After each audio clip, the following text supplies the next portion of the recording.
Hi guys! For today's video, ituturo ko naman sa inyo kung paano kayo makapagbayad sa inyong SSS Salary Loan online gamit ang GCash. Ngayon, nasa mismong SSS website na tayo. Lagay nyo lang yung user ID and password ninyo, then click sign in. Ayan, nakapag-sign in na tayo, nasa home na tayo. Dito, click nyo lang itong payment reference number. Pag linik nyo yan, lalabas yung ganito, kung kaya i-click nyo lang ulit. Pagka-click nyo ulit, makikita nyo dito yung loans. Click nyo yung loans. Ayan, nasa mismong RTPL PRN na tayo. Makikita nyo dito yung applicable month niya is December 2023. So, dito para makapagbayad tayo sa ating salary loan, kailangan lamang na may payment reference number at saka loan account number. So, dito may bagong update si SSS na kung saan tuwing 7th day of the month is magkaroon kayo ng payment reference number ninyo na applicable sa inyo. So, sa dati kasi is kailangan nyo lang mag-generate ng PRN at gagawa kayo ng mismong amount na gusto ninyong bayaran. And then lalabas din dito yung amount to be paid niya. Pero ito ay updated. Kada first up to 6th day of the month is yun yung nag-generate ng PRN si SSS automatically para updated na yung amount to be paid ninyo at saka dati is hindi updated yung mga nakalagay dito na amount to be paid ninyo. So, ngayon dito kahit may kunting pagbabago dito, pwede nyo pa rin mabago yung amount to be paid na gusto ninyo. Basta ito lang yung iti-take note ninyo. Amount to be paid can be more than the amount due. Ayan, so pwedeng lagpas sa amount due. Ito yung amount due niya, 1,188.33. Then ito yung amount to be paid na ginawa ko. So, ginawa ko lang 1,000 pesos. Then, clinic ko yung save changes para trinay ko lang kung pwede bang below the amount to be paid. Dahil yung amount due na yan yung nakalagay kanina na amount to be paid. So, binago ko lang into 1,000 and then naging successful naman yung pag-save changes ko. But nakalagay dito, but should not be greater than the total amount of obligation. Pwede kayong makapagbayad ng amount to be paid na mas mataas sa amount due, pero hindi pwedeng makapagbayad kayo ng mas mataas sa total amount of obligation. So, ito yon. Yan yung amount of obligation na tinutukoy ni SSS and must be greater than 0. So, ngayon, babaguhin na natin tong amount to be paid. 1,2. Click natin yung amount na 1,000. Then, gawin natin siyang 1,200. 1,200. Ayan. Then, click Save Changes. Ayan. Then, nakalagay, changes have been saved. Click OK.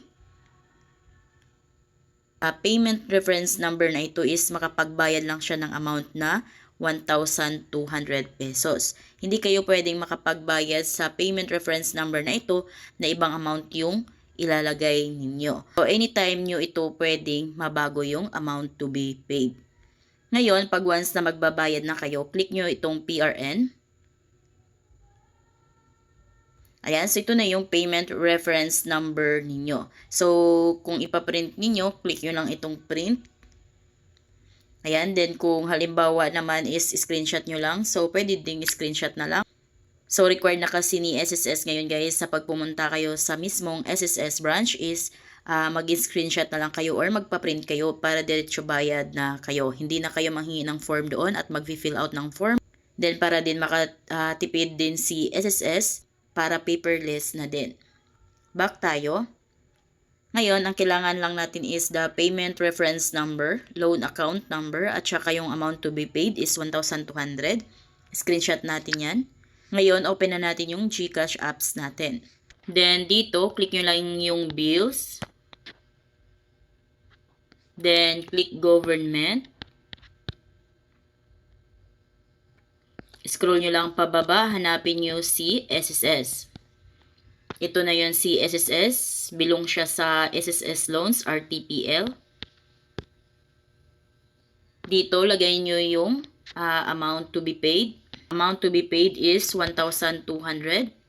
Then, nakalagay pala dito guys is posting period, real time. So, ngayon, pagkabayad ninyo, automatic matanggap agad ni SSS yung payment ninyo sa GCash, pero hindi nyo makikita agad-agad doon sa paid PRN. Pero makikita nyo na agad na nawala na yung amount to be paid nyo na 1,200 pesos. Then, dito na tayo sa PRN. Lagay nyo lang yung payment reference number ninyo dyan.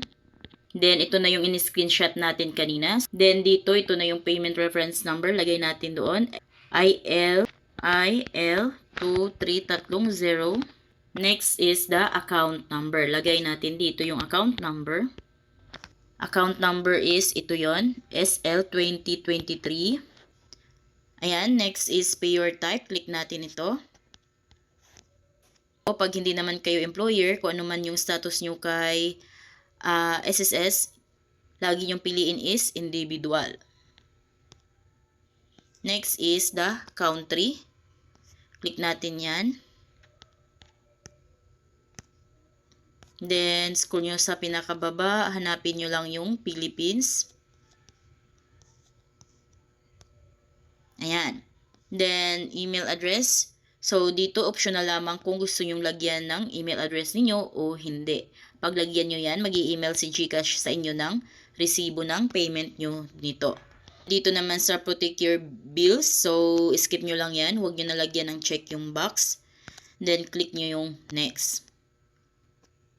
Then, pag ito lumabas, click nyo lang tong no, just pay bill. And bago kayo mag-confirm dito, double check, triple check nyo muna yung payment reference number ninyo. Pinaka-importante dito guys, okay lang magkamali kayo sa account number. Basta wag na wag lang kayo magkakamali sa payment reference number. Click nyo na itong confirm. Ayan, so ito na yung receipt natin sa pagbayad ng ating loans. Screenshot lang natin para may reference tayo. Ngayon, open natin yung SSS account natin para ma-check din natin kung dumating na ba yung payment natin. So, ayan, nandito na tayo sa RTPL-PRN. As you can see, wala na dito yung loan natin sa active loans with PRN. But dito naman sa paid PRN, wala din dito yung payment natin. So, hindi lang siya makalagay dito guys sa paid PRN. Pero automatic, real time naman yung pagtanggap ni SSS ng payment galing kay GCash. Kaso nga lang, hindi pa siya agad mailagay dito sa paid PRN. So, para ma-check din natin kung ano nang nangyari dito sa ating loan, click natin yung generate PRN. Tingnan natin kung nabawas na ba. Ayan. So, as you can see, nabawas na yung binayaran natin. So, nasa 2,500 plus na lang yung principal niya at wala siyang past due at current due. Yan lang guys kung paano kayo makapagbayad sa inyong SSS salary loan online gamit ang GCash. Kung kayo ay bago sa aking vlog, please consider to subscribe para updated kayo lagi sa mga videos ko. Thank you for watching!